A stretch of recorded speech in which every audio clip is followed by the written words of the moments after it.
اور یہ لوگ آپ سے ذوالقرنین کے بارے میں پوچھتے ہیں، آپ کہہ دیجئے کہ میں ان کا کچھ حال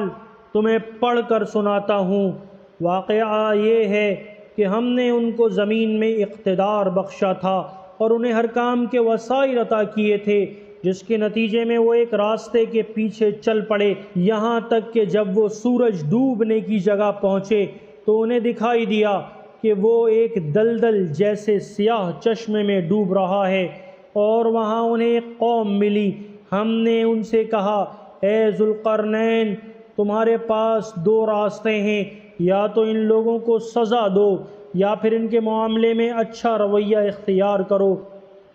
انہوں نے کہا، ان میں سے جو کوئی ظلم کا راستہ اختیار کرے گا اسے تو ہم سزا دیں گے، پھر اسے اپنے رب کے پاس پہنچا دیا جائے گا اور وہ اسے سخت عذاب دے گا۔ البتہ جو کوئی ایمان لائے گا اور نیک عمل کرے گا تو وہ بدلے کے طور پر اچھے انجام کا مستحق ہوگا، اور ہم بھی اس کو اپنا حکم دیتے وقت آسانی کی بات کہیں گے۔ اس کے بعد وہ ایک اور راستے کے پیچھے چل پڑے،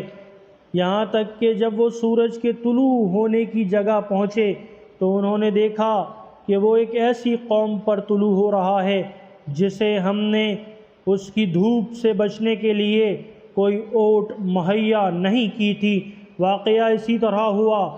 اور ذوالقرنین کے پاس جو کچھ ساز و سامان تھا ہمیں اس کی پوری خبر تھی۔ اس کے بعد وہ ایک اور راستے کے پیچھے چل پڑے، یہاں تک کہ جب وہ دو پہاڑوں کے درمیان پہنچے تو انہیں ان پہاڑوں سے پہلے کچھ لوگ ملے جن کے بارے میں ایسا لگتا تھا کہ وہ کوئی بات نہیں سمجھتے۔ انہوں نے کہا، اے ذوالقرنین، یاجوج اور ماجوج اس زمین میں فساد پھیلانے والے لوگ ہیں، تو کیا ہم آپ کو کچھ مال کی پیشکش کر سکتے ہیں جس کے بدلے آپ ہمارے اور ان کے درمیان کوئی دیوار بنا دیں؟ ذوالقرنین نے کہا، اللہ نے مجھے جو اقتدار عطا فرمایا ہے وہی میرے لیے بہتر ہے، لہٰذا تم لوگ ہاتھ پاؤں کی طاقت سے میری مدد کرو تو میں تمہارے اور ان کے درمیان ایک مضبوط دیوار بنا دوں گا۔ مجھے لوہے کی چادریں لا دو۔ یہاں تک کہ جب انہوں نے درمیانی خلا کو پاٹ کر دونوں پہاڑی سروں کو ایک دوسرے سے ملا دیا تو کہا کہ اب آگ دہکاؤ، یہاں تک کہ جب اس دیوار کو لال انگارہ کر دیا تو کہا کہ پگھلا ہوا تانبا لاؤ، اب میں اس پر انڈیلوں گا۔ چنانچہ وہ دیوار ایسی بن گئی کہ یاجوج ماجوج نہ اس پر چڑھنے کی طاقت رکھتے تھے اور نہ اس میں کوئی سوراخ بنا سکتے تھے۔ ذوالقرنین نے کہا، یہ میرے رب کی رحمت ہے کہ اس نے ایسی دیوار بنانے کی توفیق دی، پھر میرے رب نے جس وقت کا وعدہ کیا ہے جب وہ آئے گا تو وہ اس دیوار کو ڈھا کر زمین کے برابر کر دے گا، اور میرے رب کا وعدہ بالکل سچا ہے۔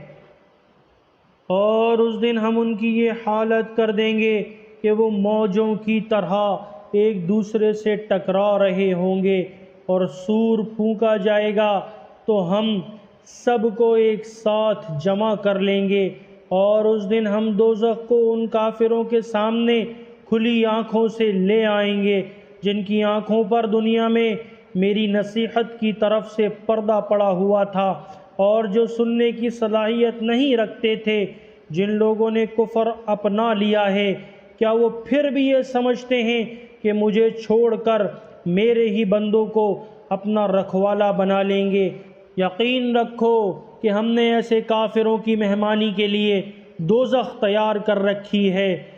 آپ کہہ دیجئے، کیا ہم تمہیں بتائیں کہ کون لوگ ہیں جو اپنے اعمال میں سب سے زیادہ ناکام ہیں؟ یہ وہ لوگ ہیں کہ دنیاوی زندگی میں ان کی ساری دوڑ دھوپ سیدھے راستے سے بھٹکی رہی اور وہ سمجھتے رہے کہ وہ بہت اچھا کام کر رہے ہیں۔ یہ وہی لوگ ہیں جنہوں نے اپنے مالک کی آیتوں کا اور اس کے سامنے پیش ہونے کا انکار کیا، اس لیے ان کا سارا کیا دھرا غارت ہو گیا۔ چنانچہ قیامت کے دن ہم ان کا کوئی وزن شمار نہیں کریں گے۔ یہ ہے جہنم کی شکل میں ان کی سزا، کیونکہ انہوں نے کفر کی روش اختیار کی تھی اور میری آیتوں اور میرے پیغمبروں کا مذاق بنایا تھا۔ دوسری طرف جو لوگ ایمان لائے ہیں اور جنہوں نے نیک عمل کیے ہیں، ان کی مہمانی کے لیے بے شک فردوس کے باغ ہوں گے جن میں وہ ہمیشہ رہیں گے اور وہ وہاں سے کہیں اور جانا نہیں چاہیں گے۔ اے پیارے نبی، لوگوں سے کہہ دیجئے کہ اگر میرے رب کی باتیں لکھنے کے لیے سمندر روشنائی بن جائے تو میرے رب کی باتیں ختم نہیں ہوں گی کہ اس سے پہلے سمندر ختم ہو چکا ہوگا، چاہے اس سمندر کی کمی پوری کرنے کے لیے ہم ویسا ہی ایک اور سمندر کیوں نہ لے آئیں۔ آپ ان سے کہہ دیجئے میں تو تم ہی جیسا ایک انسان ہوں، البتہ مجھ پر یہ وحی آتی ہے کہ تم سب کا خدا بس ایک خدا ہے، لہٰذا جس کسی کو اپنے مالک سے جا ملنے کی امید ہو اسے چاہیے کہ وہ نیک عمل کرے اور اپنے مالک کی عبادت میں کسی اور کو شریک نہ ٹھہرائے۔